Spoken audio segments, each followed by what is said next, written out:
I believe that everyone has a message and a story that is worthy of being shared.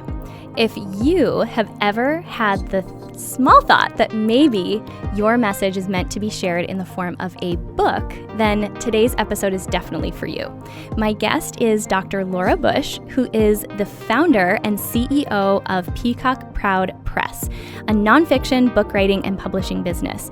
Entrepreneurs, speakers, and coaches, much like myself, hire Dr. Bush to help them write and publish best-selling books that inevitably help them increase their visibility and differentiate themselves as experts in their industry.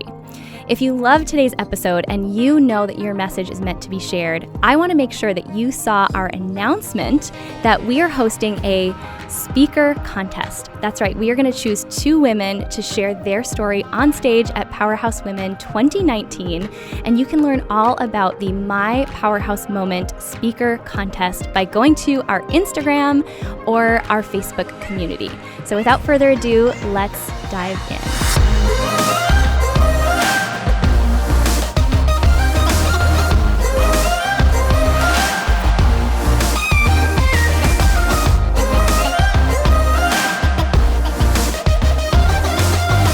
Welcome back to Powerhouse Women, the podcast. Today's episode is especially special to me, and it's because I get to introduce everyone to a person who has been instrumental in my journey. And I would even go as far as to say a lot of what you see as far as Powerhouse Women, the event, the podcast, everything we're creating may not have happened if it weren't for Dr. Laura Bush pouring belief into me in the early stages. And really, I always say, seeing more in me than I saw in myself at that point in time. So it's just such a treat to have you on today, Dr. Laura. Well, it's a treat to be here. Thank you for the invitation. Oh, goodness. Well, there's so much that we could dig into. I shared with everyone, if you have listened to podcast episode number 1, where I shared a little bit more about the backstory behind Powerhouse Women, you may remember there was a fateful phone call that came my way where a lovely woman said, "You should really think about writing a book. It would be great to establish yourself as an expert in health and fitness," which was my focus at the time. And you were one of the first people that I said out loud that I think I wanted to talk about something else.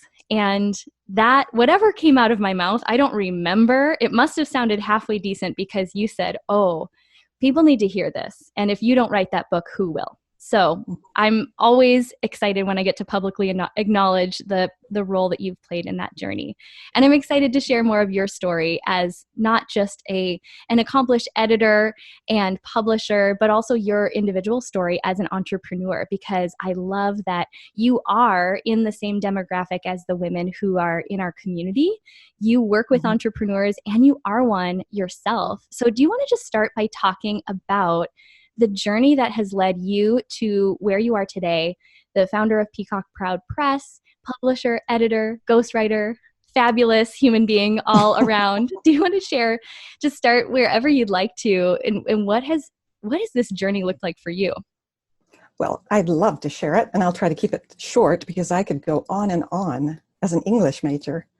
I have a bachelor's, a master's, and a PhD in English, and I thought that my life was going to be in the university the rest of my life. I grew up in a beauty shop, I say. My mother was an entrepreneur, and I didn't really think of her that way. I just thought of her as a small business owner, and she could be the mother of 4 children by putting her business right next to our house. So I grew up, and that business grew and grew and grew, and she had it for 52 years. And I said, I would never go into business for myself. I mean, I knew that it gave my mom my life, or her life and my life, but it just seemed like an awful lot of work. So I got my degrees in English, and then I was at Arizona State University for nearly 20 years doing a variety of things, getting my PhD, and then teaching composition, business writing, literature courses, and faculty development courses also. I learned to teach online, to teach with technology in my classroom. And I did a lot of things on a lot of the different campuses at Arizona State University. I ended up my career on the downtown campus at the ASU Lodestar Center for Philanthropy and Nonprofit Innovation. And because I've always been interested in nonprofit organizations, I was 14 years of Big and Big Brothers Big Sisters. And I felt at the time I had done all that I could at the university. And I also was a little bit frustrated by the bureaucracies. I'd kind of moved myself out of my English realm into the nonprofit and working with them to put their certificate in nonprofit leadership and management online. And I wanted to get back to actually working with people on writing and be my own boss, quite frankly, and just have the opportunity to also increase my income, because I felt I'd gotten to feel a little bit resentful and stuck in my career. And there was when 2008 happened, there was no raises. And so in 2012, I took the big leap and resigned for the main reason that I just didn't feel fulfilled anymore. And it was a big leap of faith. And within a year of resigning, I got breast cancer. So that was a big hit for me. But I navigated my way through that. And 7 years later, here I am. I not only have a book writing and editing business, which I started out as book writing, coaching, and editing, but I added publishing to it because I wanted to take my authors all the way to the finish line. I knew that was important. And so I've learned an awful lot about book publishing and marketing as well. That's my story. Well, and I know that you and I got to navigate a lot of that journey together. And we did the new publishing journey. Yes, and just saw the need for people with your heart to help others get their message out in the form of a book. There were so many little things that popped up along the journey that it wasn't even the part I was paying you for, and you held my hand through that.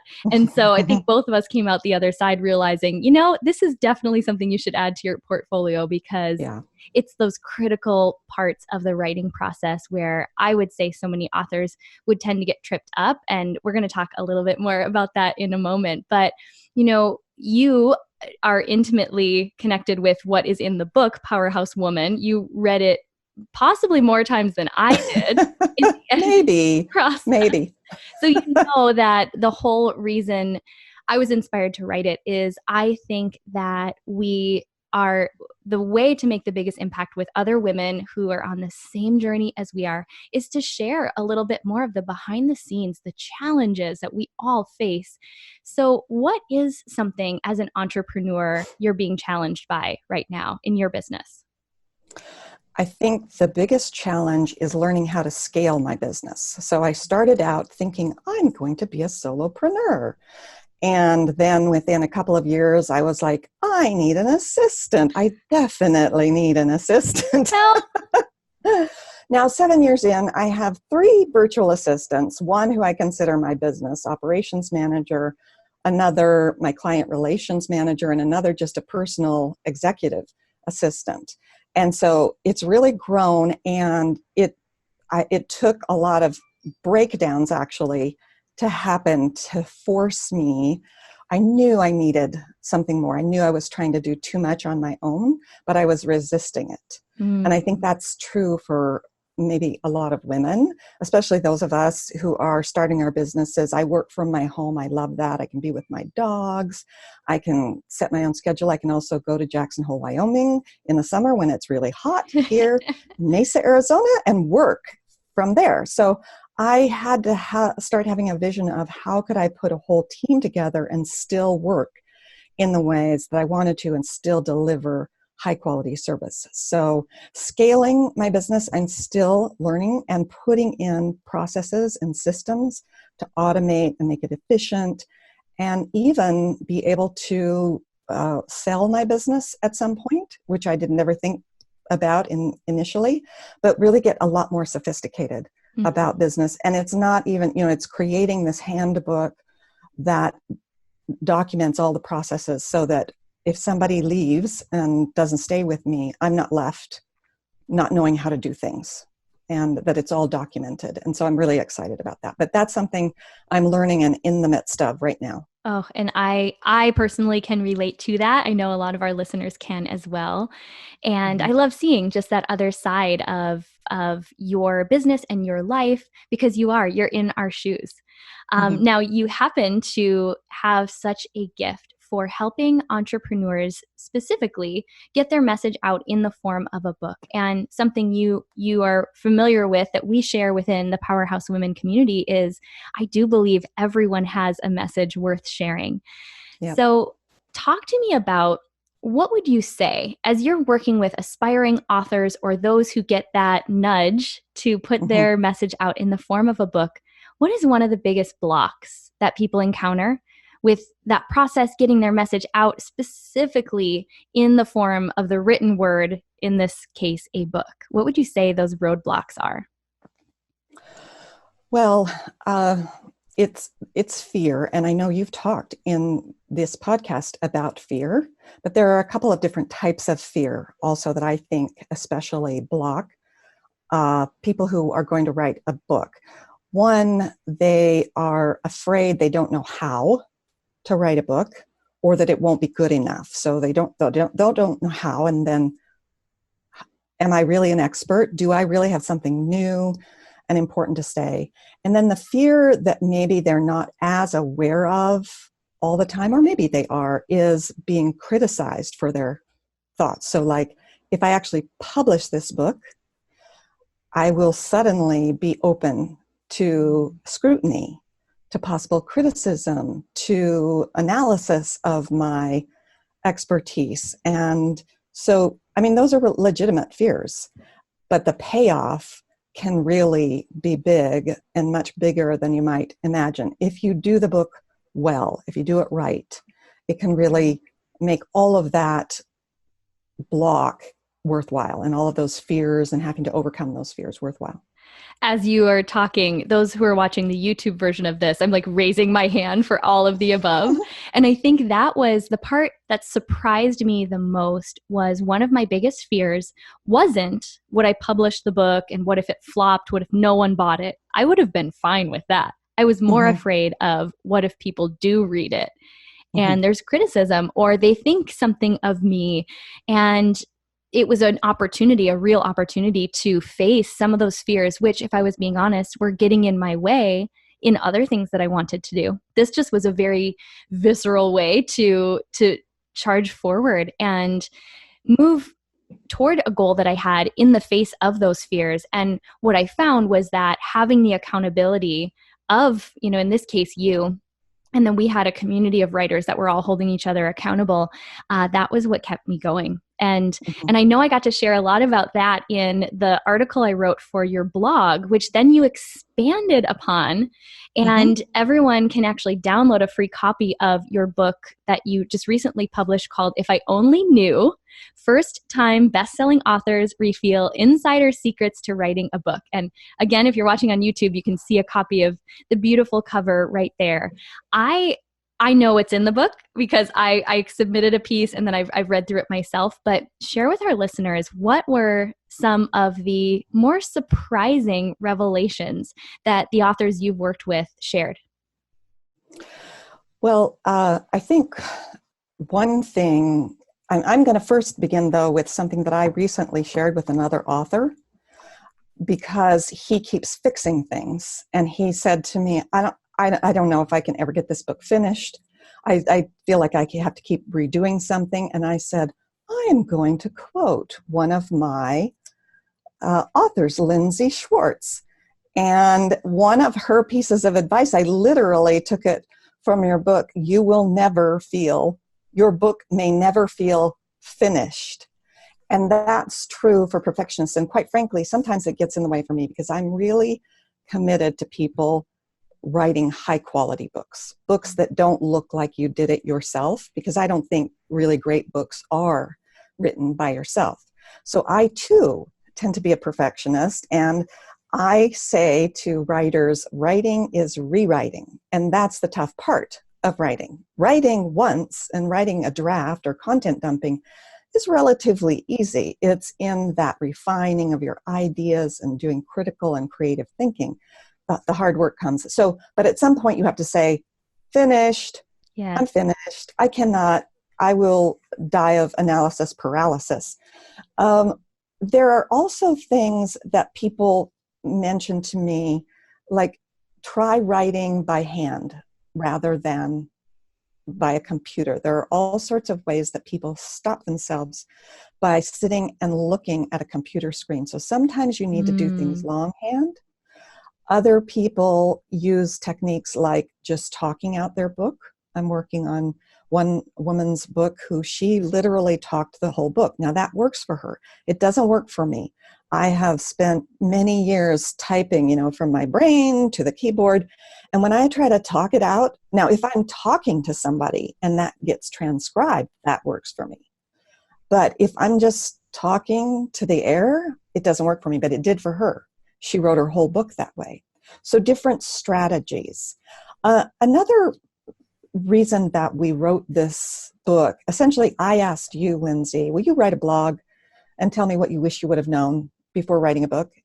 And it was so interesting to me. I got such good information, not only about your experience that I could anticipate what my authors might need, but that it gives us good feedback about our business. And we're going to continue to do this. We're coming out with another edition. So it's a great way to evaluate. And one of the feedbacks that we got is this author really wanted to know the whole process before she began. And so we've done a much better job. We're starting to respond to that and give authors more information about each step, even though they're not there yet. I have this sometimes conflicting feeling as a coach and someone who knows what's up ahead, that if I give too much information, it can overwhelm authors, because this is not just a blog. That's what makes a book particularly challenging and daunting, and also a particular accomplishment when you actually achieve it, right? So I'm always balancing, do I tell them what to expect truly in the editing process, what it really is going to take, and really what it's going to take to publish it and launch it? Or do I just help them one step of the way? It's like when I was a girls' camp leader.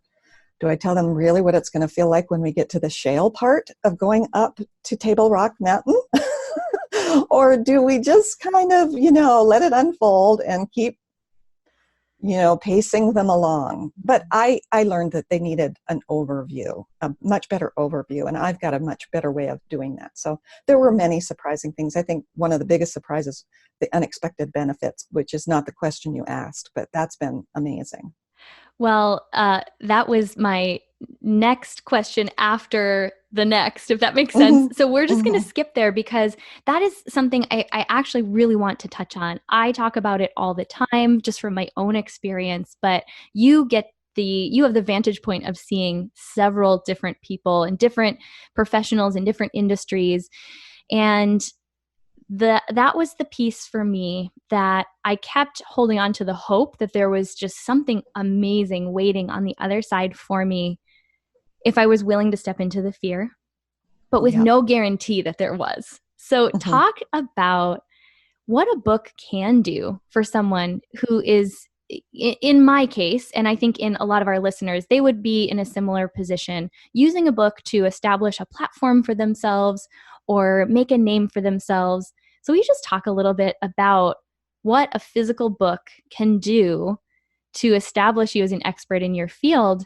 And then I would love to hear some more about those hidden benefits, the unexpected magic that can come as a result. So it definitely does. I mean, I think some people think, oh, books are out of style, et cetera, but no, if you've written a book, it really does, and a quality book, I believe, because people can tell the difference. It's something that they want. I say a quality book is something that people want to read and purchase, read, and recommend. So you have a quality book that way. And what it does for you, I think, ultimately, as an author, it gives you confidence in your own expertise, because you've organized it in the form of a book that can then be repurposed in many different ways. So you yourself stand differently and relate to the content and to your expertise differently. And so when you have opportunities to come up, you have something tangible for other people to demonstrate and prove your expertise. Mm-hmm. So it establishes that expertise in their eyes, But also, I think even one of the more powerful things is that it establishes your expertise in your own eyes, because we all suffer to some degree or another from imposter syndrome. And that's one of the things that I work with people a lot as a book writing coach, and which is a bit distinct from an editor, is that I'm continuing to tell you and reflect back to you what's really working in your book, why you should be writing this book, because there will be all sorts of self-doubt that happens. So almost immediately when you have a book, you can request and ask for more money for speaking engagements and just get asked to be in speaking engagements or podcasts. It really is, it establishes you as a credible expert. And it's something that those people in PR and media can look to as evidence for who you are and what you're capable of. And, you know, all sorts of things like you being asked to be an ambassador for Lululemon came out of that. That was not going to happen had you not written that book, I believe, right? It differentiated you from other people in the health and wellness field. And I have another client just recently, I mean, she just launched her book in April, and she's already going to be on a national podcast that has high availability with hundreds of thousands of listeners.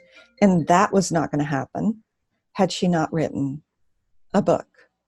I have another client who, she is 30 years an oncology nurse, and she has 45,000 followers on LinkedIn. I have been running my business for 7 years, and I have about 3,000 followers on LinkedIn. She has a massive number of followers because of the way where that book took her into the palliative care field. It got her attention. Her book got reviewed at the highest levels in palliative care, and it's being adopted in different nursing programs. It wouldn't have happened, of course, obviously, without the book. But now she's turning it into courses, which you can actually sell for more money because you're actually there as the expertise. The book becomes an accessible way for people to get your content. But then if you sell it for a course, you can deepen and helping them further. So it can be pre-purposed and repurposed in so many ways. So there's so much value in writing a quality book. I was not prepared for how many blessings would come on the other side. And the irony of it was the book was my pivot from focusing so much just on health and wellness to now this whole world of entrepreneurship, which I was a part of. And ironically, the first two opportunities that came were being asked to be an ambassador for Lululemon, one of my absolute favorite companies. And then I was awarded the Fitpreneur of the Year at a fitness conference. And I kind of stood back and went, wait a minute, do people know I'm not really building a fitness brand anymore? But What you said, you actually hit on it. It differentiated me. I no longer was doing something that everyone else was doing. People looked at it, and whether or not they'd ever picked up the book or knew if it was even good, it subconsciously tells people, wow, she has something to say. Yep. And it really snowballed into everything. And I would even say the piece for me, having the diligence to sit down and continue writing and write draft after draft and flesh out some content that I didn't even really know was in there, that set the tone for everything that we've built from there. But it wasn't immediately right on the surface. It wasn't what was in my first couple of drafts for the book. It was things that came afterward. And I think some of the hidden gems are hidden because we've been thinking about this content or sharing the same message for a while. And until we kind of regurgitate some of that and get it up on the surface, new brilliant ideas and concepts come forward. And that was ultimately what set the tone for what we've built with Powerhouse Women. It was a pretty fun process. Yeah. And it gave you a vision for something that you didn't necessarily have. Now, I have another author who had a speaking business that was very, very successful, Jane Empowers, and she'd never had a book, but she's farther along in her career, and she'd been very successful at that. But most people need a book, and she can connect, she says, very directly within, I think it was 2 to 3 months, a $50,000 increase in her income just with the book. And now she uses the book as a prop and an educational tool. And her live event, Let's Talk Impact, is really a live version of her book, which she had been doing for many, many years.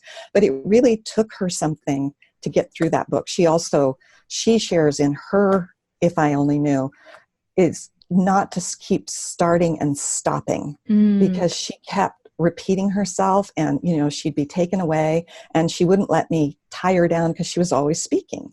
So sometimes for some people, there are different ways of getting a book written, but she already had a very successful speaking career, and the book was something people expected that she would already have, but she didn't. I mean, she wasn't staying up that late at night, but when she met me, she goes, I want to write the book.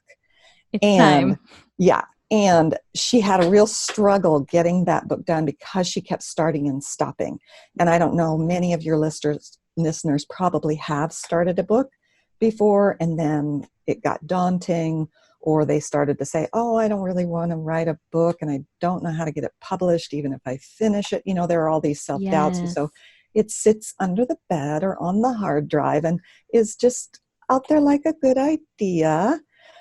And someday I'll do that. And in reality, it can make a big difference, but only if it actually gets written and published, finish. And so you need a lot of support to run a marathon. And that's what a book is, I think. Yes. You need at least some coaching or training to do a marathon, or a fitpreneur. Like if you were to have done that on your own, I know you did some fitness competitions, right? Yes, I did. And you didn't do it on your own, did you? No, I hired a coach. Yep. Because you didn't know about that world, and Right. it's much more complicated. It's not just something that you can learn on your own. Right. And that actually is a perfect segue into what I was going to have you talk about next, just briefly. One of the things that you helped to educate me about were all of the different options for publishing. So like you mentioned, okay, say someone has an idea for a book and they have the diligence to sit down and write it. Now what? So talk to me about the difference between a self-published book versus, a book that you go out and you actually create a book proposal and are looking for a book deal versus, and I don't know that this is the correct way to explain it. I explain how we partnered as almost a hybrid. It was the best of both worlds in self-publishing versus investing hundreds of thousands of dollars in a huge book contract, so to speak. Yeah. So will you just break down the options? Well, actually, I think that that's a good way of talking about the way that I work with my clients as an independent book publisher versus a traditional book publisher. So there are actually only 5 big publishing houses, and they have lots of what are called imprints. But to get published traditionally, you do have to write a book proposal, and there's a whole art to doing that. But you actually really need a literary agent even to get in the door. So you have to sell your book proposal idea to the right literary agent. So you have to find that. And then that literary agent has to find the right publishing house. And the publishing house ultimately pays most of the cost to have your book published.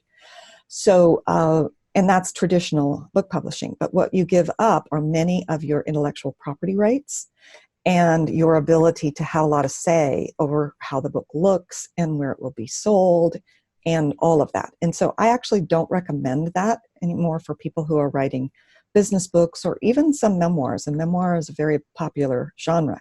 If you want to have control over things, I would encourage you to do self-publishing. And I break self-publishing down into 3 other ways. DIY, which is the most economical. You can figure this out for yourself. And it's more economical. And some people, that's just what has to be what their choice is.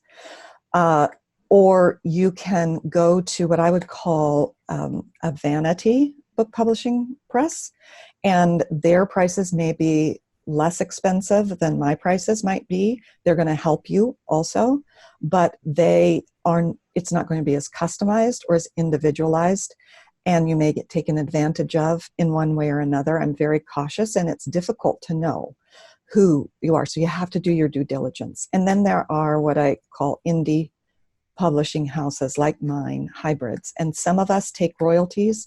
Others of us, like I do, I don't take any royalties. So all you're paying me for is to help you publish a high quality book.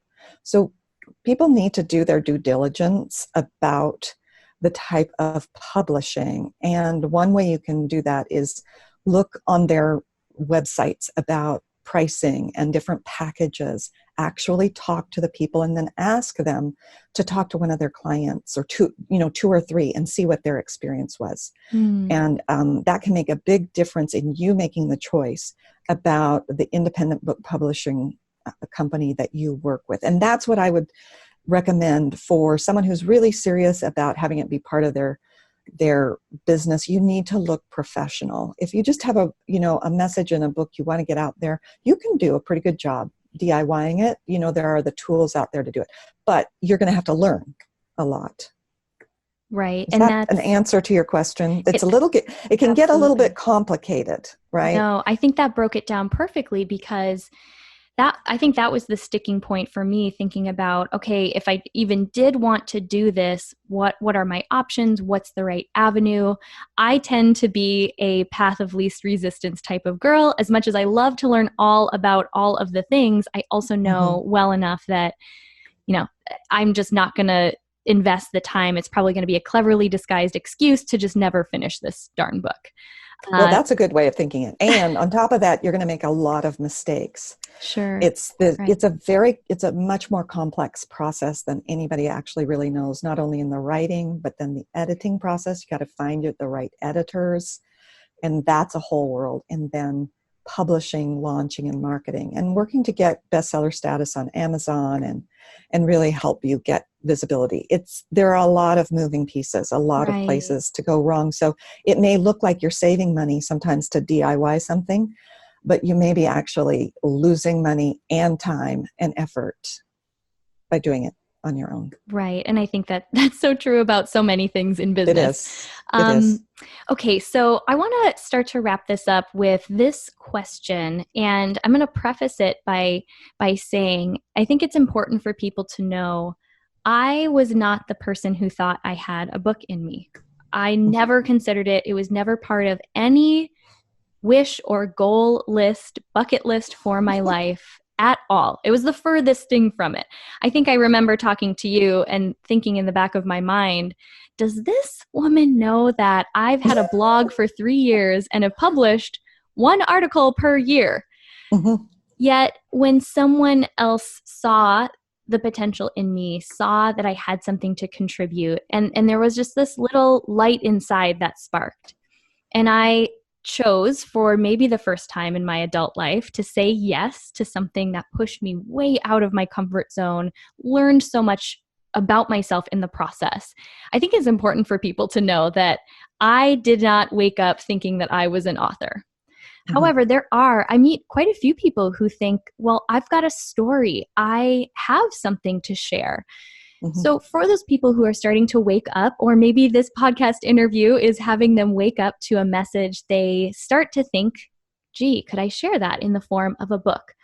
What do you recommend as the first step for someone who feels like they might have a book inside of them? What is the first step that they should take? Well, I would say the first step to take is really just writing down and content dumping. I say you've got to get it out of your head onto the page, and then, give yourself some time to do just some free writing, brainstorming, listing. What could I talk about? What am I an expert in? What is the message that I have to share? Writing is actually a process of discovery and creative and critical thinking. You don't necessarily know, and you don't know. I try to give people, you have an inkling about your message, and maybe if you've been speaking, you know something about it. But really getting things down on the page so you can see them and talk about them and share them with someone else, and then share them with a supporter, share the idea with a supporter and see what they think.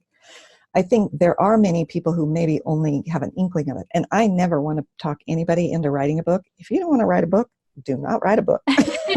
We do not I'm like, recommend.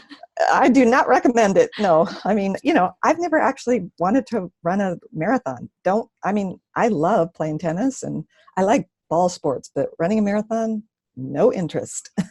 That's okay. Don't force yourself to write a Right. book, because there are also other ways that you can establish your expertise. I don't know if there's any other way that really works as powerfully as a book. If you really want to establish yourself and differentiate yourself, it really does make the difference. But start writing things down, capturing ideas. The other thing, though, that many people come to me saying is that people keep telling me I should write a book. Ah, yes. So they've been sharing about their life, their story, or people see in them that they have something that they want. They're solving a problem for other people, or they have innovative ideas, or they're just particularly interesting, articulate. And so people have been telling them, they'll say, people have been telling me I should write a book. And then there's that little bit of self-doubt that they kind of come to me, should I write a book? And I understand, Yes. it's a big undertaking. And so my job is to listen and see, do you have a book in you? Are you up to it? And that's one of the things that I do. But I will never talk anybody into it, Right. because I think it is a big undertaking, and it's an exciting undertaking. And most of the people that I work with are not writers. I consider myself a writer. I'm widely published in some very difficult places to publish. I am a professional writer and a professional editor, but I work with people who are experts in their field, and they may be good at writing. They may not even be that good at writing. That's my expertise, is to help them write and Yes. become authors, become who they can be, and even to learn to write better and be confident about writing. Which I believe is half the battle.